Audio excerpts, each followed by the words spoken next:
Good morning students. तो देखिए आज हम स्टडी करेंगे फिजिकल क्वांटिटीज के बारे में। फिजिकल क्वांटिटीज दो टाइप्स की होती है, टू टाइप्स की। Number first scalar and number second vector. अब सबसे पहले देखिए दोनों में डिफरेंस क्या है कि स्केलर कौन सी क्वांटिटी को बोला जाता है और वेक्टर किस क्वांटिटी को। तो हम इनके हिंदी अर्थ से एक बार इनकी हिंट ले सकते हैं। देखिए स्केलर का मतलब होता है अदिश। स्केलर का मतलब क्या होता है? अदिश। और वेक्टर का मतलब क्या होता है? सदिश। तो देखिए ए हिंदी का एक उपसर्ग है, जहां भी ए आ जाए तो उसका मतलब होता है बिना या फिर नहीं। और दिस से क्या बनता है? दिशा। दिस से क्या बनता है? दिशा। यानी कि जिसमें दिशा नहीं हो, दिशा को इंग्लिश में अपन क्या कहते हैं? डायरेक्शन। यानी जिसमें डायरेक्शन की कोई इंपॉर्टेंस नहीं हो।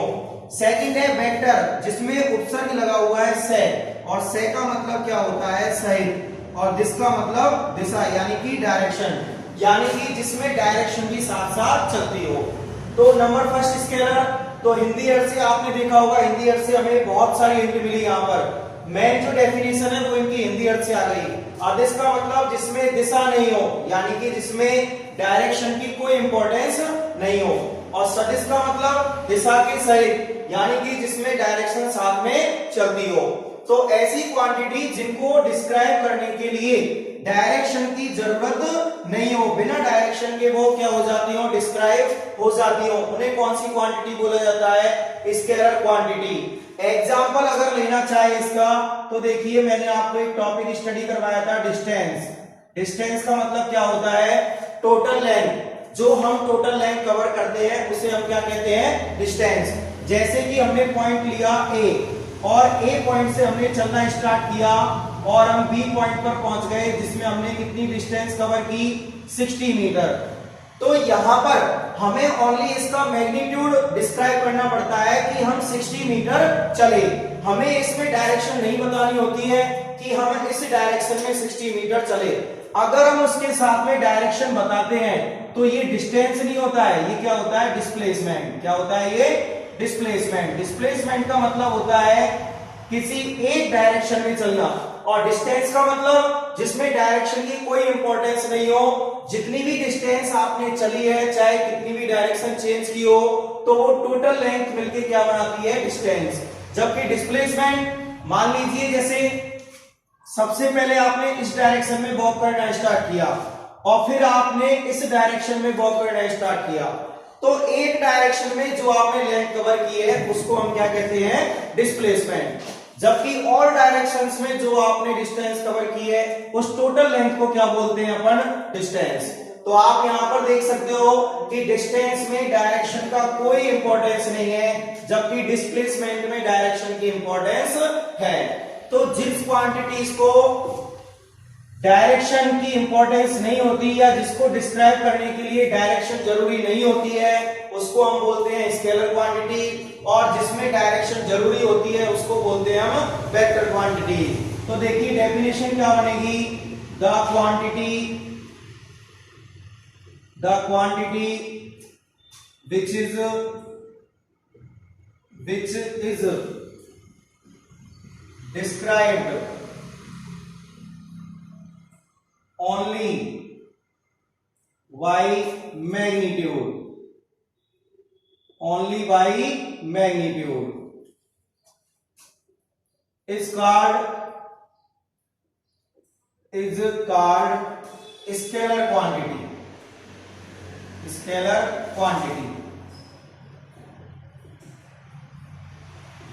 There is no need of direction. इसमें डायरेक्शन की कोई जरूरत नहीं होती। No need of direction. Example लेना चाहें तो देखो, एग्जाम्पल है इसका डिस्टेंस। एग्जाम्पल क्या है इसका? डिस्टेंस। एक और एग्जाम्पल लेना चाहे स्पीड। एक और एग्जाम्पल लेना चाहे तो क्या लेंगे? स्पीड। अब देखिए वेक्टर क्वांटिटी, जिसमें मैग्नीट्यूड के साथ साथ डायरेक्शन की भी जरूरत पड़ती हो। The quantity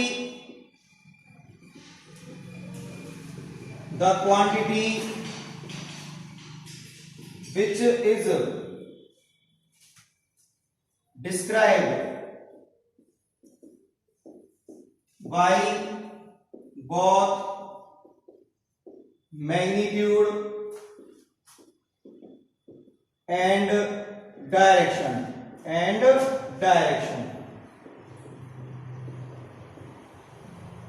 is called vector quantity. इसको हम क्या बोलेंगे? Vector quantity. Example displacement,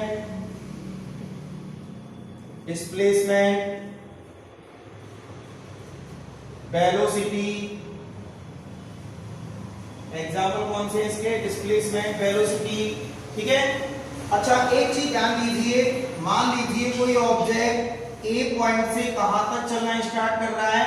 B तक। तो इसकी डायरेक्शन कैसे रिप्रेजेंट करेंगे? यानी कि ही is walking from A to B। इसका मतलब ए बी के ऊपर क्या लगा देंगे? एरो। यानी कि वो वॉक कहां से कर रहा है? ए से लेकर बी डायरेक्शन की तरफ। तो इस तरीके से वेक्टर को रिप्रेजेंट किया जाता है। दोबारा समझिए, स्केलर क्वांटिटीज वो होती हैं जिनमें ओनली मैग्नीट्यूड की जरूरत होती है, डिस्क्राइब करने के लिए डायरेक्शन की कोई जरूरत नहीं होती। उसे हम क्या बोलते हैं? Scalar quantities. जबकि वेक्टर क्वांटिटीज जिनमें डिस्क्राइब करने के लिए मैग्नीट्यूड के साथ साथ डायरेक्शन की जरूरत हो, उन्हें हम क्या बोलते हैं? Vector quantities. और वेक्टर को रिप्रेजेंट कैसे किया जाता है? मान लीजिए एग्जांपल के लिए कोई ऑब्जेक्ट ए पॉइंट से चलना स्टार्ट करता है और वो बी पॉइंट तक चलता है, तो उसकी वॉकिंग को आप रिप्रेजेंट कैसे करोगे? ए टू बी। अगर आप वेक्टर रिप्रेजेंट करना चाहते हो तो ए बी लिखकर उसके ऊपर क्या लगा दिया जाता है? एरो लगा दिया जाता है, जिससे रिप्रेजेंट क्या करते हैं हम? वेक्टर। तो ये थी क्वांटिटीज, स्केलर और वेक्टर क्वांटिटीज। इसके बाद जो नेक्स्ट टॉपिक है हमारा वो है स्पीड। वो क्या है? स्पीड। तो देखिए स्पीड क्या होती है? कल हमने स्टडी किया था डिस्टेंस और डिस्प्लेसमेंट। डिस्टेंस का मतलब टोटल लेंथ जो आपने कवर की है, चाहे कितनी भी डायरेक्शन चेंज की हो। जबकि डिस्प्लेसमेंट का मतलब आपने एक डायरेक्शन में जो लेंथ कवर की है उसे हम क्या कहते हैं? डिस्प्लेसमेंट। नेक्स्ट टॉपिक जो है वो हमारा क्या आता है? स्पीड। नेक्स्ट टॉपिक क्या है? स्पीड। तो देखिए स्पीड क्या होती है? The distance covered by a body per unit time is called speed। तो यूनिट टाइम में आपने जो डिस्टेंस कवर की है उसे हम क्या कहते हैं? स्पीड। तो स्पीड का फॉर्मूला क्या हुआ?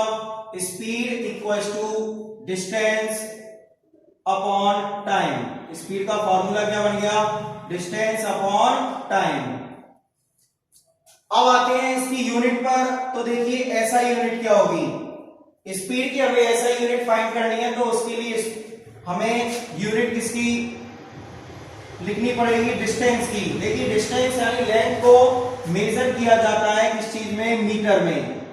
जबकि टाइम को रिप्रेजेंट किससे किया जाता है? टाइम की यूनिट क्या है? सेकंड।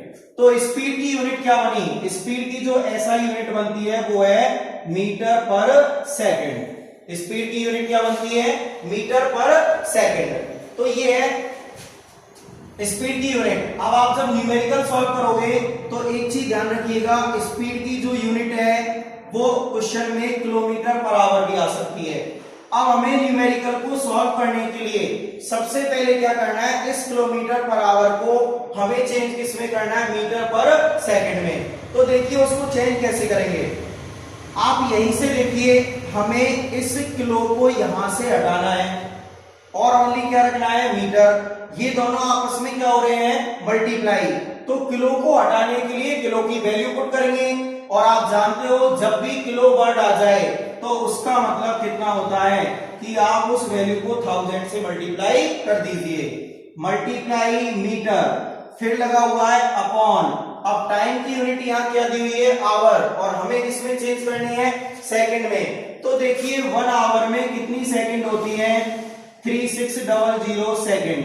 कितनी सेकंड होती है, 36। अब देखिए यहां से 20 से 20 कट हो चुकी है। आप इसको 2 से कट करोगे 5 टाइम्स, और ये 2 से कट होगा 18 टाइम्स। तो ये कितना आ गया, 5/18 मीटर पर सेकंड। तो इसका मतलब क्या हुआ कि अगर न्यूमेरिकल में स्पीड किलोमीटर पर आवर में गिवन हो तो आप उसे मीटर पर सेकंड में चेंज करोगे। तो कैसे करोगे, आप उस वैल्यू को डायरेक्ट 5/18 से क्या कर देंगे, मल्टीप्लाई कर देंगे।